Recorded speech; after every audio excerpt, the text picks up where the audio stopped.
observar a resposta de Paulo para essas duas indagações dentre as muitas que aparecem nessa carta a respeito da doutrina da ressurreição. Primeira carta que Paulo escreve aos Coríntios, capítulo 15, verso número 29 a 49. Diz assim a palavra do Senhor: do contrário, o que farão os que são batizados pelos mortos, se os mortos de todo não são ressuscitados? Por que então eles se batizam pelos mortos? E por que estamos nós em todo tempo passando perigos a toda hora? Pela glória que tenho de vós em Cristo Jesus, cada dia eu morro. Se da maneira como o homem eu lutei contra animais em Éfeso, que vantagem tenho se os mortos não são ressuscitados? Portanto, comamos e bebamos, porque amanhã morreremos. Não se deixe enganar. As comunicações enganosas e malignas corrompem as boas maneiras. Despertai para a justiça e não para o pecado, e não pequeis, porque alguns não têm o conhecimento de Deus, e eu falo isso para a vergonha de alguns de vós. Mas alguns homens dirão: como ressuscitarão os mortos? E que corpos eles terão se viverem? 36. Tolo, insensato, o que tu semeia não é despertado se não morrer. E quando tu semeias, não semeia o corpo que ceifará, mas um grão desnudo pode ser de trigo ou de algum outro grão, mas Deus dá o corpo como Ele próprio lhe agrada, a cada semente o seu próprio corpo. Nem toda carne é a mesma carne, mas um tipo de carne é o dos homens, o outro tipo de carne é o dos animais, um outro tipo ainda é dos peixes e outro ainda é o das aves. Há também corpos celestiais e corpos terrenos, mas a glória dos celestes é uma e a glória dos terrenos é outra. 41. Há uma glória do sol e outra glória da lua e outra glória ainda das estrelas, e cada estrela difere uma da outra em sua própria glória. Assim também é a ressurreição dos mortos. É semeado na corrupção e ressuscitado em incorrupção. É semeado na desonra e é ressuscitado em glória. É semeado na fraqueza e é ressuscitado em poder. É semeado no corpo natural e é ressuscitado no corpo espiritual. Se há um corpo natural, o certo é que há também um corpo espiritual. E assim está escrito: o primeiro homem, Adão, foi feito alma vivente. O segundo, o último Adão, foi feito espírito vivificante. 46. Mas não é o primeiro que é espiritual, mas é o natural. E depois sim é que é o espiritual. O primeiro homem é da terra, ele é terreno. O segundo homem é segundo os céus, pois é do céu. Qual é o terreno? Tais quais são também os terrenos. E tal qual é o celestial, assim também são os celestiais. 49, último. E assim como temos portado a imagem do terreno, assim também portaremos a imagem do celestial. Senhor, nós queremos te agradecer por essa oportunidade que mais uma vez nós voltamos à tua casa, esse lugar em que a igreja vem para adorar e exaltar o teu nome. Nós vamos meditar a respeito dessa doutrina e mais um estudo a respeito da importância dela para as nossas vidas. Que enquanto nós estivermos aqui nenhum temor, preocupação, medo, receio, acometa a nossa mente, mas que nós possamos ter tranquilidade, calmaria para ouvir a tua palavra, compreender a tua palavra e receber a fé gerada por ela, e que possamos viver a partir da orientação da tua palavra. É a nossa oração. Pedimos por fim, o Senhor impeça qualquer astúcia do maligno no sentido de trazer impedimento para a compreensão dessa doutrina tão importante. É a nossa oração no nome de Jesus. Amém. Os irmãos podem tomar os nossos assentos. Como eu disse aos irmãos, nós estamos hoje no 7º encontro pensando a respeito dessa doutrina, que é a doutrina da ressurreição. E hoje eu quero perceber com os irmãos o que Paulo trata a partir do verso número 29, porque tem aqui algumas coisas que nós precisamos nos lembrar que são importantes para que possamos entender que essa doutrina ela não se reveste apenas de uma garantia para o futuro, Mas ela, inclusive, pastor Raul, ela norteia, ela dá direção para as nossas ações enquanto terra. Então, a primeira coisa que Paulo propõe para a gente é que essa doutrina, ela é importante, que se ela não for entendida ou não for aderida pela fé, o que pode acontecer é que tudo que se faça perde-se o sentido. A pregação, o testemunho, isso nós já vimos nas mensagens anteriores. Eu gostaria de convidar os irmãos para manter sua Bíblia aberta e a gente observar o que esse ensino nos orienta e que dificuldades Paulo enfrentou naqueles dias para deixar a comunidade de Corinto, não só ela, mas todos os seus ouvintes, por onde ele passou, entendidos dessa doutrina. A mensagem ela precisa ser compreendida, ela precisa ser cristalina na vida daquele que segue a Cristo, porque se nós não acreditarmos que Cristo hoje está vivo e que nós, no dia de sua vida, viveremos com Ele, tudo se perde. Então, 29, ele começa dizendo o seguinte, é uma indagação que se tinha a respeito daqueles dias. 29 diz, do contrário, o que farão os que são batizados pelos mortos? Se os mortos de todos não são ressuscitados, por que então se batizam pelos mortos? Paulo lembra, Selma, uma doutrina que existia naqueles dias, que não é ensinada na Bíblia. A Bíblia ela não ensina ninguém a batizar no nome de nenhum morto. Mas na comunidade de Corinto, especialmente, naqueles dias, existia uma prática de pessoas batizarem alguém, lembrando de alguém que já morreu. Isso era chamado de um batismo vicário. Talvez na esperança de que aquele que está sendo lembrado no batismo pudesse de alguma maneira receber alguma benevolência para a salvação. Certo é que isso era, eu digo isso, uma prática daqueles dias. E Paulo está dizendo, essa prática que é comum, ainda que errônea, ainda que herege entre vocês, mesmo essa prática herege, se vocês desacreditam da doutrina da ressurreição, veja que as pessoas que estão sendo referenciadas quando há esse tipo de batismo, por certo, não tem sentido algum. Então, inclusive, aqueles que fazem o batismo lembrando-se dos mortos, e essa é uma das maneiras da gente entender esse tipo de batismo do morto, que aparece única e exclusivamente aqui, na igreja dos Coríntios, e Paulo faz referência a ela para dizer, se essa doutrina que muitos de vocês acreditam, não tiver baseado, ou pelo menos tiver foco numa vida pós-morte, até ela, que inclusive é errada, perde o sentido. E o que Paulo quer mostrar para a gente aqui é que Cristo ressuscitou, Ele está vivo, Ele está de pé, e não só isso, Ele quer inclusive que a sua igreja guarde essa esperança. Nós acabamos de cantar um hino que diz, nossa esperança é sua vinda, o Rei dos Reis vem nos buscar. E nós aguardamos essa esperança. O que Paulo quer lembrar é que essa comunidade precisa ter isso. E quais são as implicações, não só para a vida pós-morte, mas para o agir agora da igreja?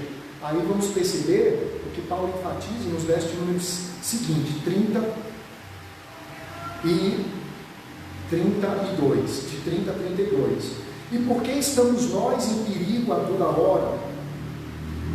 Pela glória que tem de vós em Cristo Jesus, nosso Senhor, todo dia eu morro. 32. Se da maneira do homem eu lutei contra os animais em Éfeso, que vantagem eu tenho se os mortos não são ressuscitados? Paulo está dizendo, não só precisamos crer que Cristo ressuscitou, porque se nós não cremos, inclusive eu estou em grande falha, porque eu estou colocando minha vida em risco.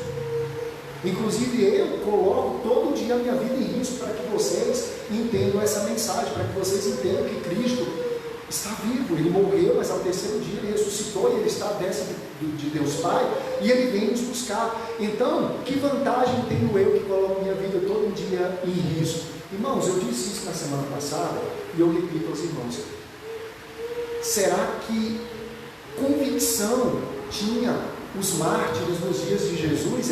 Foram capazes de dar a vida, eles não tiveram medo de dar a vida por causa de Jesus, por causa do Evangelho, porque eles sabiam que morrer era estar com Cristo. O próprio Paulo ele vai dizer, na verdade, no primeiro capítulo aos Filipenses, se não me falo de 21 adiante, ele vai dizer, o morrer é um lucro, ele é um Ganho. Então, por causa disso, todo dia eu coloco o meu corpo, a minha vida, e ele usa a expressão, todo dia eu morro. Não é que ele morria todo dia. Ele está dizendo, todo dia eu corro um risco para poder pregar o Evangelho, para que vocês acreditem.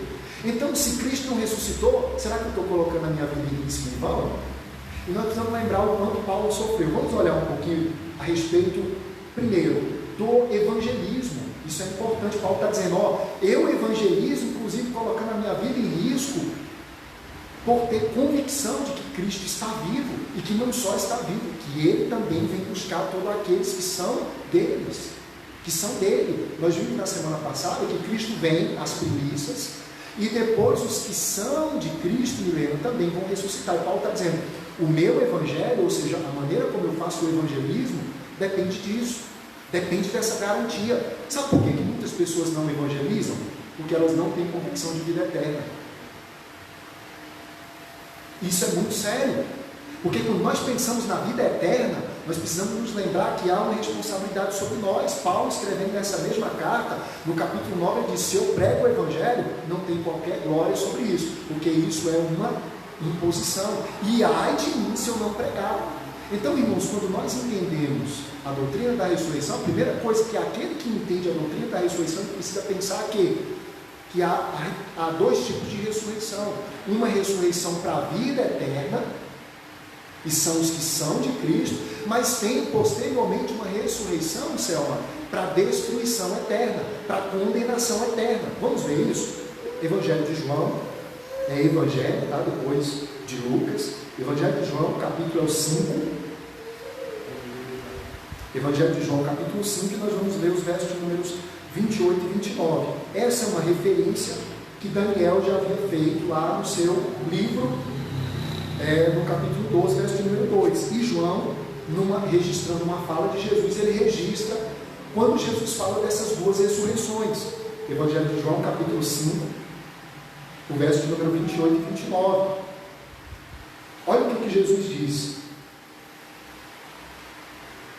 Não vos maravilheis disso, porque vem a hora em que todos os que estão nos túmulos, nos sepulcros, ouvirão a sua voz, e sairão os que fizeram bem, primeira ressurreição, para a ressurreição da vida, e a segunda ressurreição é os que fizeram mal, para a ressurreição da condenação. Então, o que Paulo está tentando dizer para a gente, Afonso, é que quando eu entendo que há continuidade da vida, eu não só fico seguro porque eu tenho garantias em Cristo de ter uma ressurreição para a vida eterna, mas eu devo igualmente me preocupar com aqueles que todos os dias estão morrendo sem entregar suas vidas a Cristo, porque quem não confessa a Cristo, quem não adere à fé a Cristo, ele possivelmente vai ressuscitar para a condenação eterna. Então o evangelismo depende inclusive do entendimento dessa doutrina. Irmãos, quando nós entendemos que após a morte há um juízo, nós nos preocupamos não só conosco, nós nos preocupamos com a nossa família, e nós temos que nos preocupar com aqueles que todo dia estão morrendo. Nós não devemos estar confortáveis em dizer, eu já estou garantido com Cristo, já tenho salvação com Cristo. E o nosso semelhante, que ainda não ouviu o Evangelho? O que vai acontecer com ele, segundo essa doutrina da ressurreição, se ele não confessar a Cristo?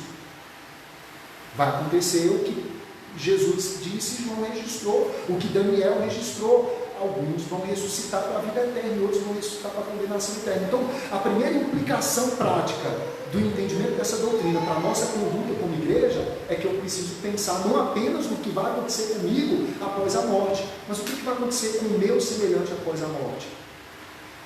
E aí nós precisamos pensar urgentemente na urgência do evangelismo, pensar urgentemente em encontrar os nossos irmãos, de visitar, de levar o Evangelho, de pregar o Evangelho, de anunciar a boa notícia, especialmente para aqueles que nós julgamos estarem perdidos, porque foi para isso que Cristo veio, para que onde houver trevas haja luz, e não só uma luz de claridade terrena, mas uma luz de claridade posterior e eterna, de vida eterna ao lado de Deus. Então perceba que a implicação inicial Paulo está dizendo, eu coloco a minha vida em risco por causa do Evangelho. E aí nós precisamos reconhecer, irmãos, qual o risco que nós estamos correndo nesses últimos dias quando o assunto é Evangelho. Nós estamos profundamente confortáveis Esse negócio de fica em casa, fica em casa, fica em casa, fica em casa, fica em casa, fica em casa, me parece que está tentando neutralizar o poder da igreja de pregar o Evangelho. No Dia dos Pais eu tive uma experiência muito interessante.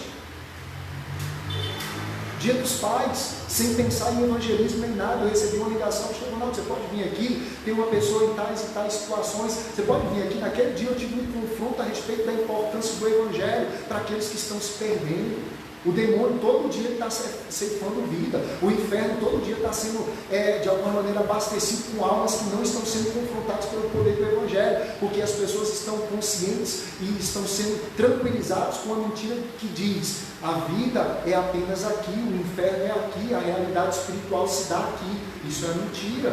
Após a morte nós vamos enfrentar uma grande realidade espiritual, quer para o bem, para aqueles que aderirem pela fé o Evangelho, a boa notícia de Cristo, quer para o mal, daqueles que resistirem à mensagem.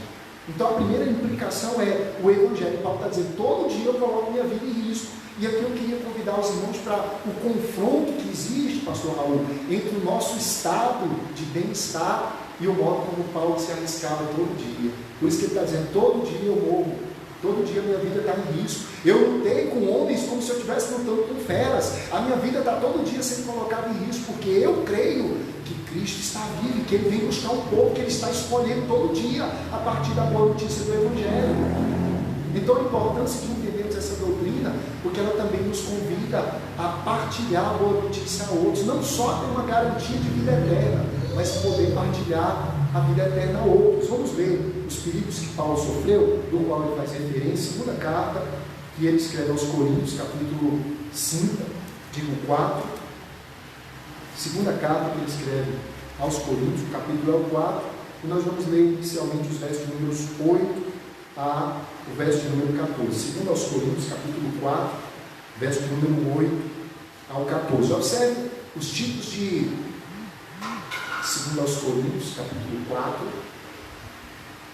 os tipos de batalha que Paulo enfrentava, verso de número 8 adiante. Nós somos atribulados, por um lado, contudo, não andamos angustiados, nós ficamos perplexos, mas não estamos desprezados, nós somos perseguidos, mas nós não somos abandonados, abatidos, mas não somos destruídos, sempre carregando no corpo a morte de Cristo, para que a vida dele também possa ser manifestada em nosso corpo mortal. Porque nós que vivemos somos sempre entregues à morte por causa de Jesus, para que também a vida de Jesus possa ser manifestada em nossa carne mortal. 12. De modo que a morte trabalha contra nós, mas a vida trabalha em vós. O que Paulo está dizendo aqui é, enquanto eu corro o risco de ser apedrejado, de ser perseguido para te levar a boa notícia, ainda que eu aos poucos pareço estar morrendo, a vida de Jesus está sendo aplicada nos ouvintes, a vida de Jesus está sendo aplicada naqueles que estão ouvindo a palavra. Continua, verso número 13, tendo nós mesmos o espírito de fé, conforme está escrito, eu creio, por isso falei, nós também cremos e por isso falamos. O que Paulo está falando, missionário Neto? Do evangelismo, é por isso que eu falo, é por isso que eu anuncio, 14 e último, sabendo que o que ressuscitou o Senhor Jesus também nos ressuscitará por Jesus e nos apresentará com Ele. Vamos ver outra referência, capítulo 5, anda aí, talvez está na mesma página, ainda na segunda carta, verso de número 10, olha o que ele diz, capítulo 5, verso de número 10, porque todos devemos comparecer diante do tribunal de Cristo, para que cada um possa receber as coisas que fez, segundo o seu próprio corpo, segundo o que tiver feito, quer bom ou quer mal. Mais uma vez ele enfatiza que as pessoas precisam ouvir o Evangelho, porque isso depende do bem-estar, da glorificação, não só isso, mas dos galardões, porque aqui ele fala de galardão para aqueles que aderem a Cristo. Avance um pouquinho para o capítulo de número 11. Vamos ler do verso de número 23 até o verso de número 33, capítulo 11 da segunda carta.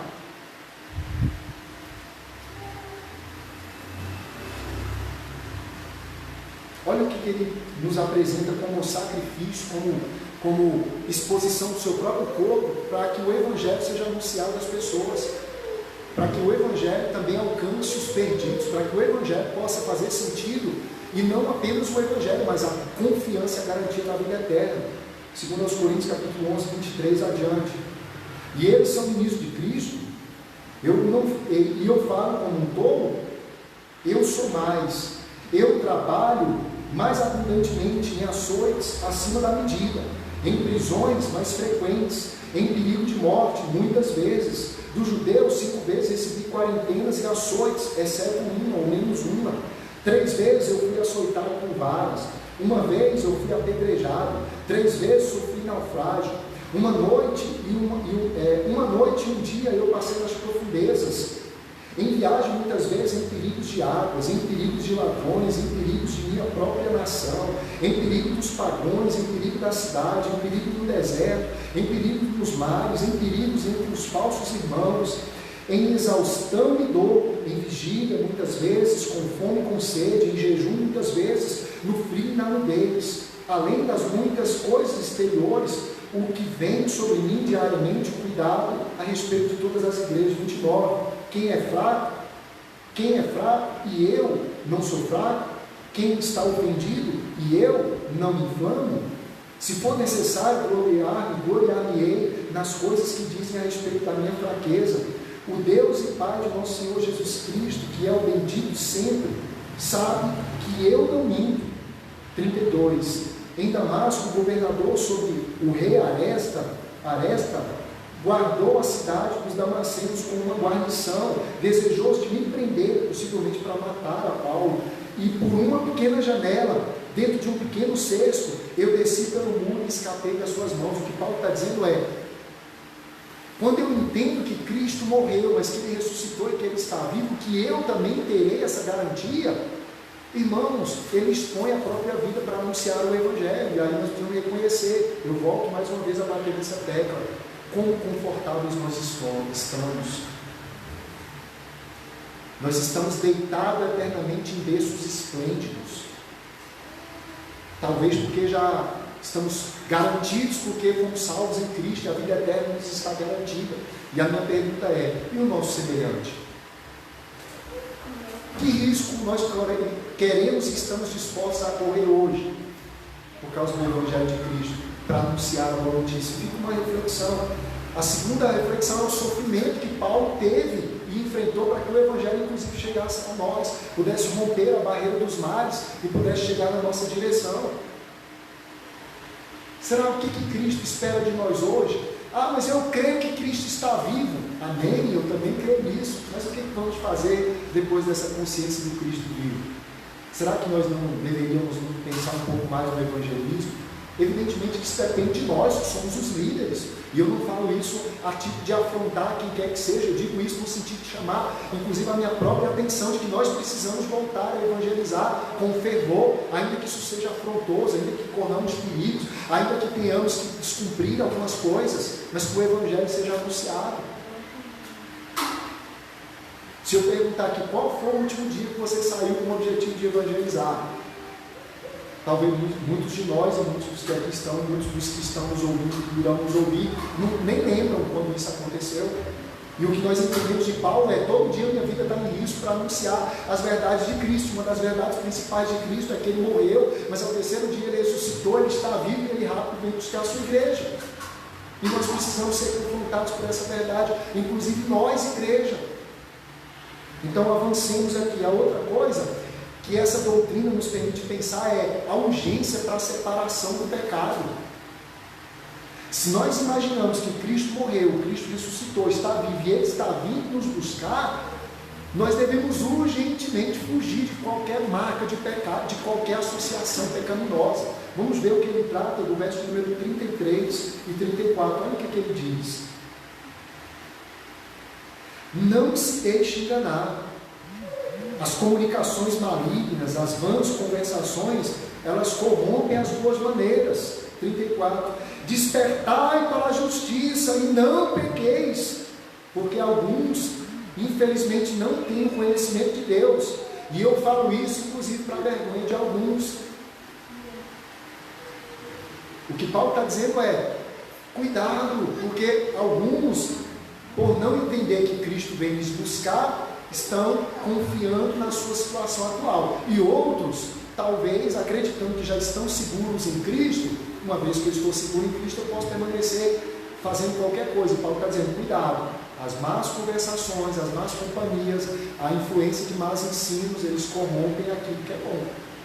Então, prontamente fuja de tudo quanto é coisa que é pecaminosa. 34, despertai para a justiça e não pequeis. Despertai para a justiça e não pequeis, porque alguns não têm o conhecimento de Deus. Do que conhecimento, missionário Neto Paulo está falando? Alguns não entendem o Evangelho, e por não entender o Evangelho, isso é um engano, isso é uma vergonha. Irmãos, olha o que nós precisamos pensar. Todo dia Deus nos dá uma oportunidade de aprofundar o nosso conhecimento a respeito de Cristo, das suas doutrinas. E a grande questão é o quanto nós estamos nos aplicando a conhecer mais a Cristo. Um dos profetas já diz, prossigamos e conheçamos em conhecer a Deus. Mas eu já conheço. Mas não é suficiente, nós temos que conhecer mais. Paulo escrevendo aos Efésios, diz que nós devemos tentar conhecer Cristo, ainda que seja humanamente impossível. Ele insiste, ele convida determinadamente que nós tentamos conseguir compreender Cristo na sua profundidade, nas suas extensões, na sua largura, porque todo conhecimento de Deus ainda é pouco. E aí fica uma reflexão para cada um de nós.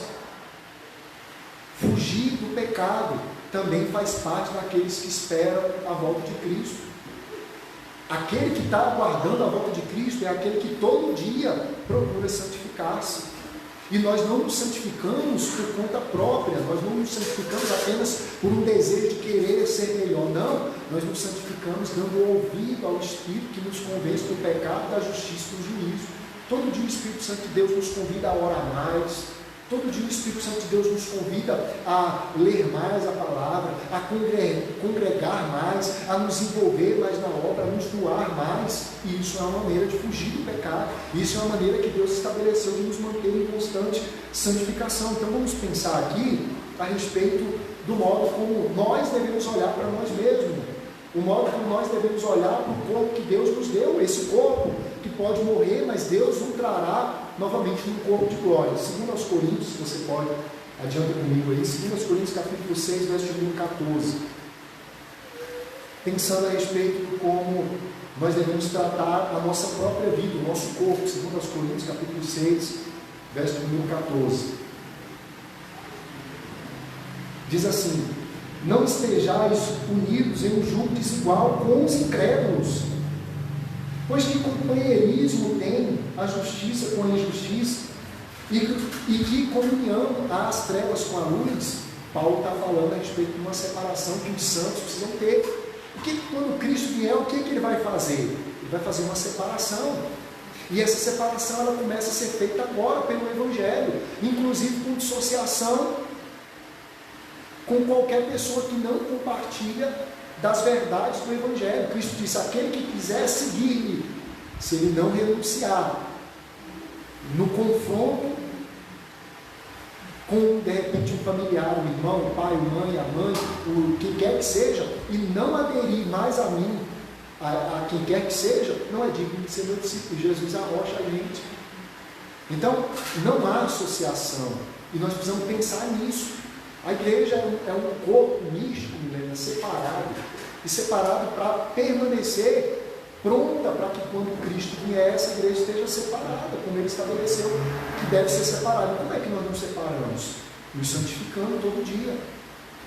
Mas quando eu digo nos separar, também fica uma reflexão. Como é que eu me separo se eu tenho que ir para o Evangelho? Para a ministração do Evangelho. Então, eu consigo pregar o Evangelho sem me misturar necessariamente com as concupiscências daqueles com quem eu vou encontrar para pregar o Evangelho. Jesus pregou para prostitutas, Jesus pregou para publicanos, pregou para pecadores, mas ele não se associou com eles. No que precisou confrontar, missionariamente, ele confrontou com força. No que precisou ajudar, ele ajudou com força.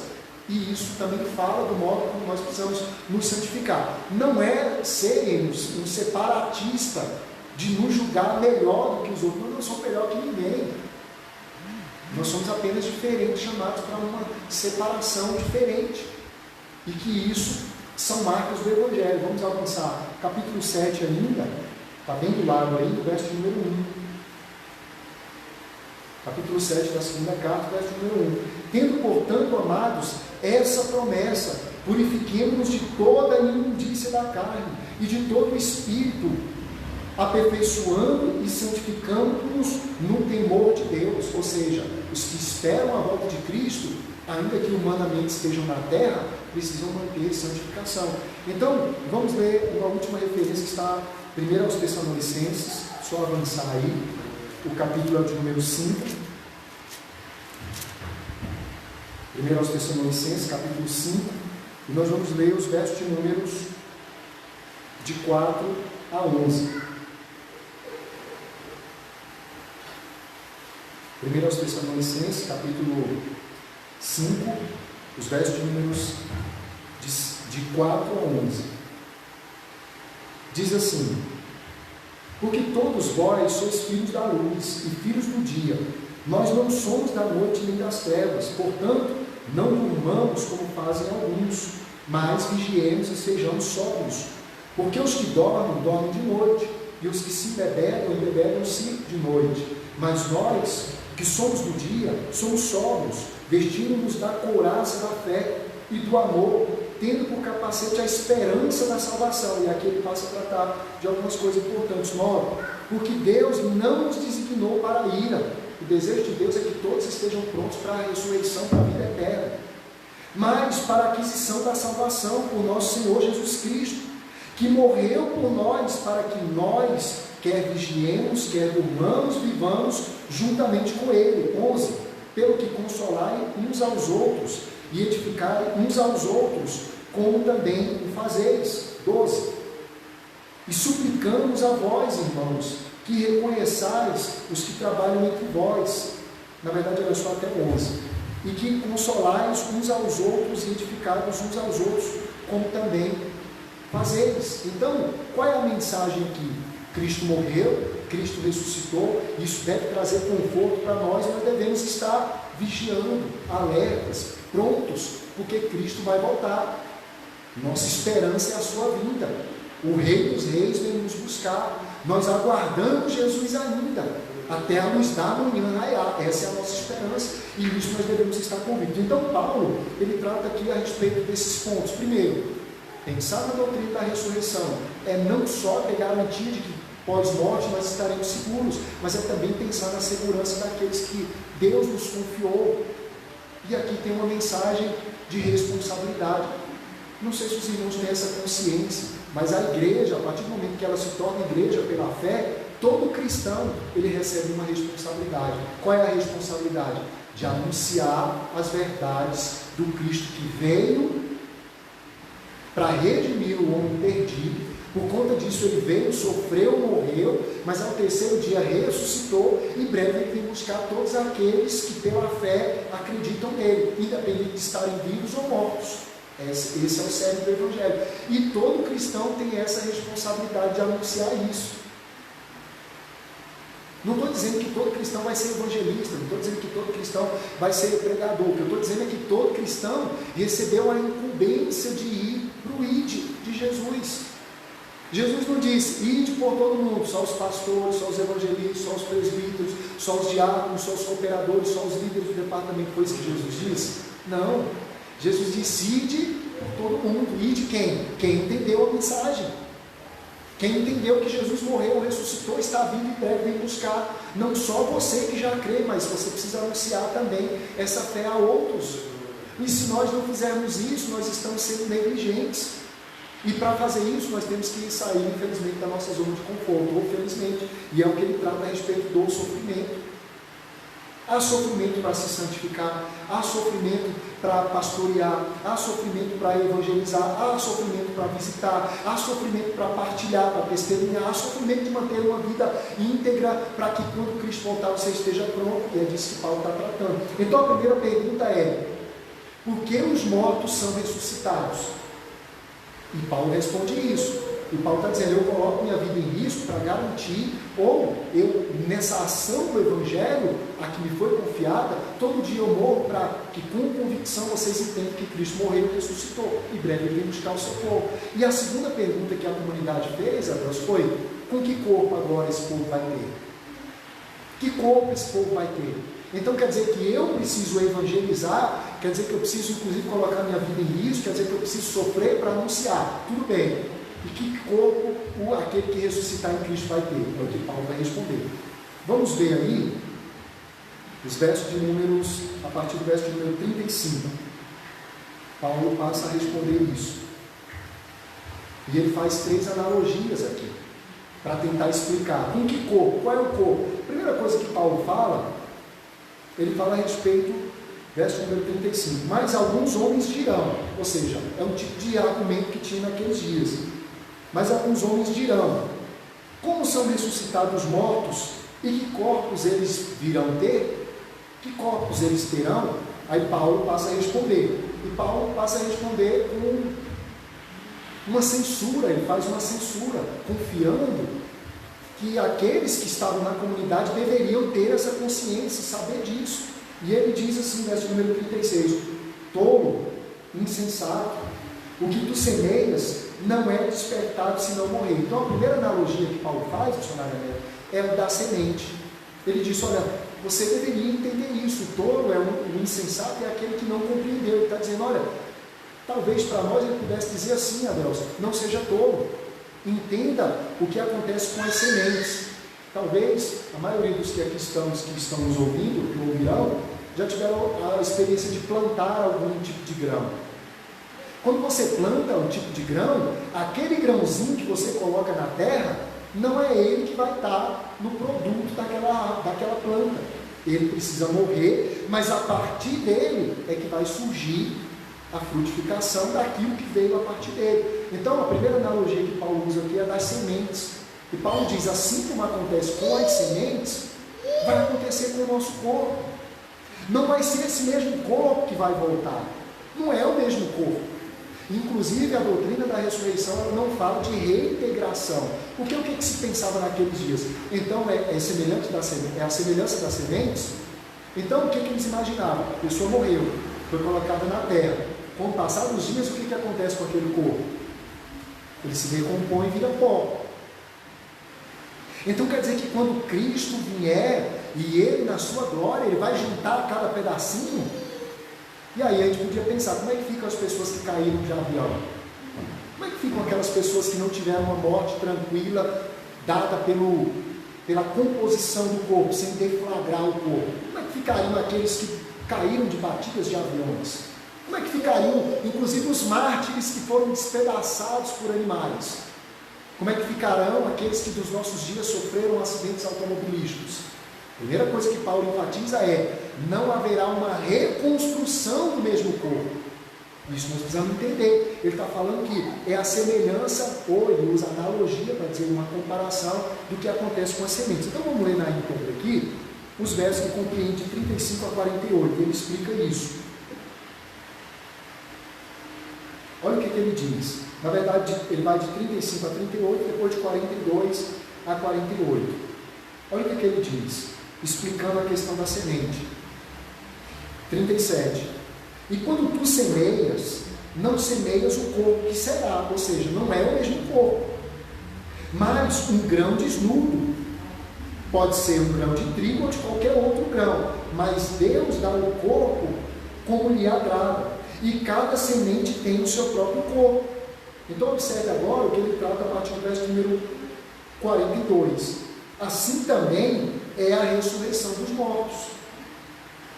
É semeado na corrupção e é ressuscitado na incorrupção. O que ele está dizendo aqui inicialmente? Ele está dizendo que assim como um corpo morto, sem vida, é colocado na terra, ou seja, semeado na corrupção.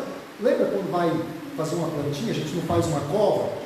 Não chama cova ali, o lugar que se coloca a sementinha, faz uma cova, e aí depois você coloca a semente e você cobre com a terra. Olha que a analogia não é semelhante? Quando a pessoa vai ser sepultada, o que alguém faz? Inclusive tem um profissional que faz isso. Hoje, inclusive, o negócio está tão moderno, e com esse negócio de pandemia criaram um terror que as covas estão sendo abertas com pá mecânicas.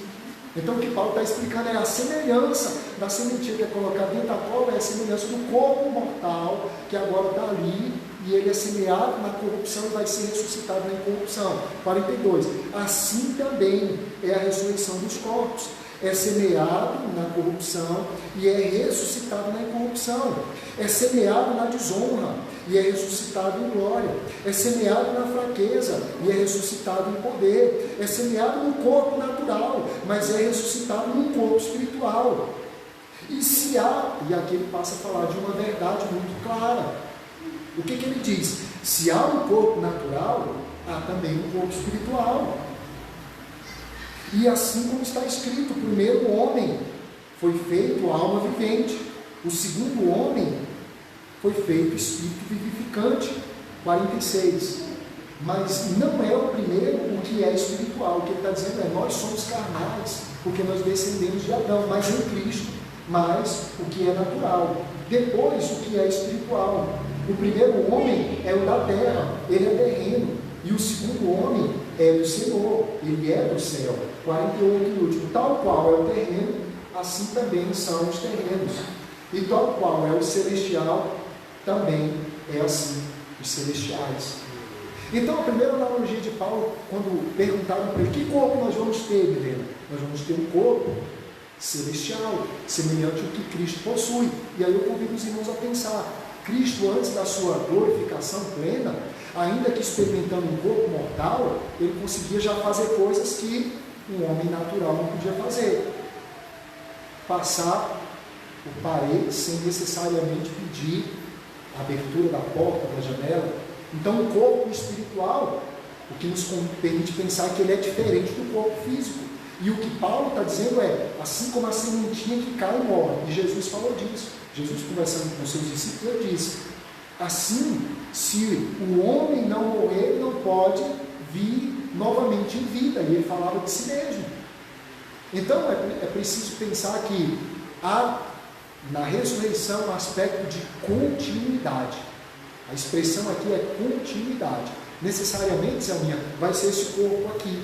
Porque esse corpo aqui, ele é fraco, ele é natural, ele é sem honra, ele é sem glória. A Bíblia chama de corpo corruptível, ou seja, é um corpo que morre, é um corpo que se machuca, é um corpo que se esvai, é um corpo que se desfigura, é um corpo que dia após dia ele vai morrendo. E é disso que Paulo está falando.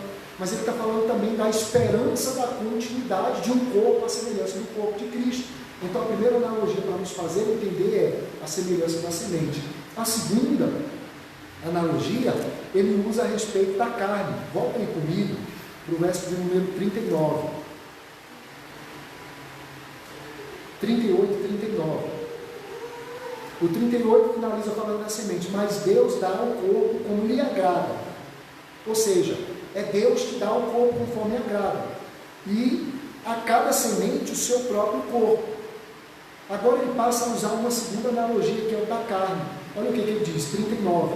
Nem toda a carne é a mesma carne, mas há um tipo de carne que é a dos homens, há outro tipo de carne que é o dos animais, e há também outro tipo de carne que é dos peixes, e há também outro tipo de carne que é a das aves. Então, assim, nós olhamos, às vezes nós falamos que tudo é carne, mas cientificamente nem toda a carne é igual. E olha como a Bíblia é linda.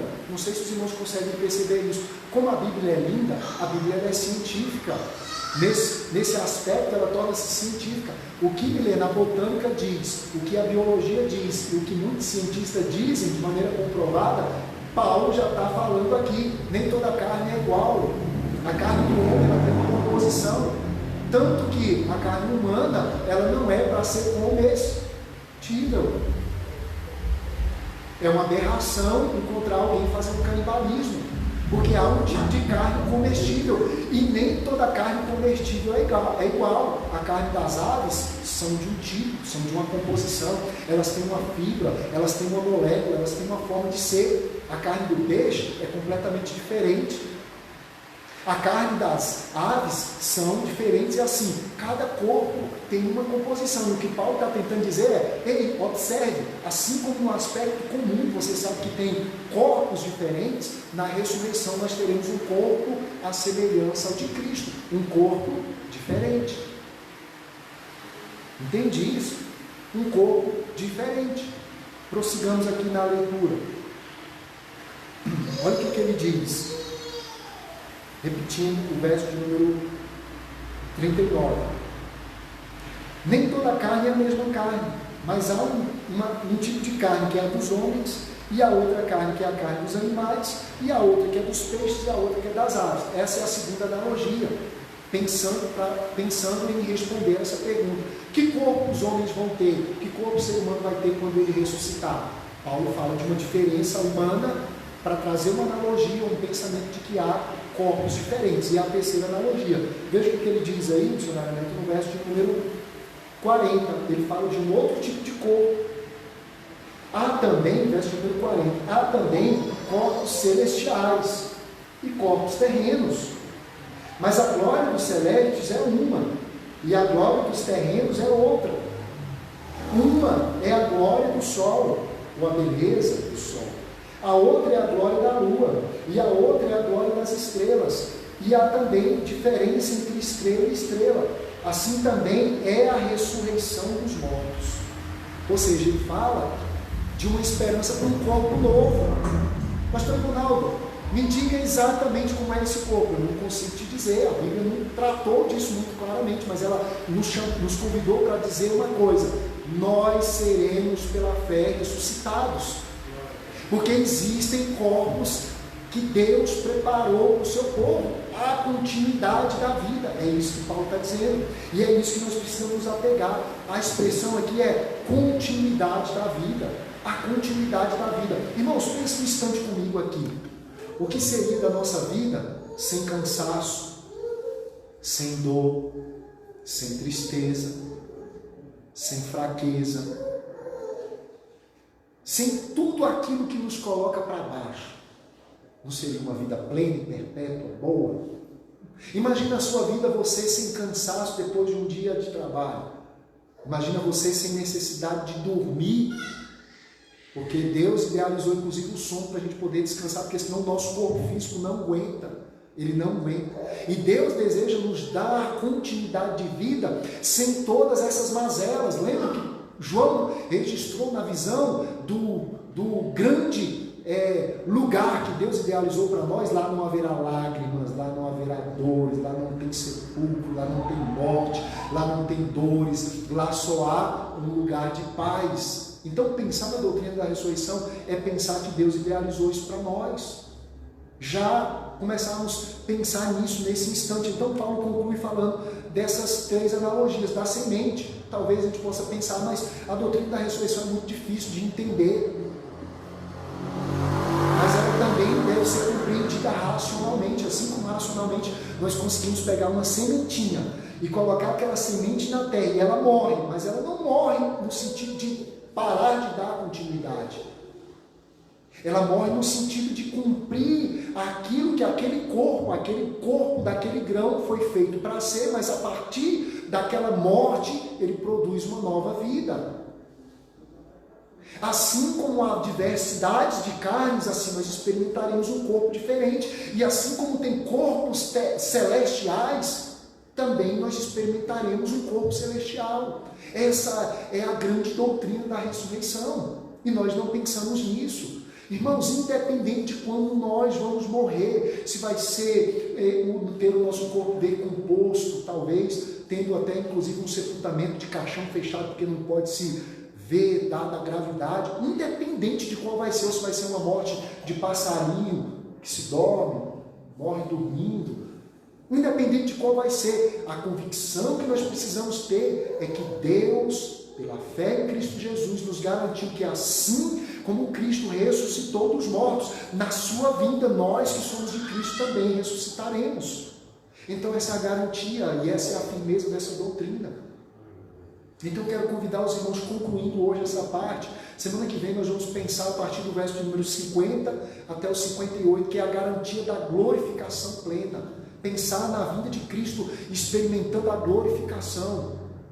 E Cristo está a caminho. O que é que nós devemos fazer hoje? O que é que nos compete fazer hoje? O que é que eu preciso fazer hoje? O que é que eu, cristão, preciso fazer hoje? Primeiro, pensar que Deus deseja nos ensinar isso não apenas por uma presunção intelectual. Paulo não escreveu um capítulo inteiro. Paulo não investiu tempo no período que era difícil ter caneta, que era difícil ter papel, arriscando a vida para ensinar isso à toa. Ele fez isso, sabe para quê? Primeiro, para que nós tenhamos convicção pós-morte. Primeiro, é isso. Porque em Cristo nós temos garantias. Depois, para que nós possamos pensar na importância do Evangelho, pensar na importância do evangelismo, pensar na importância de buscar os perdidos, pensar na importância daqueles que todos os dias tombam sem confessar a Jesus.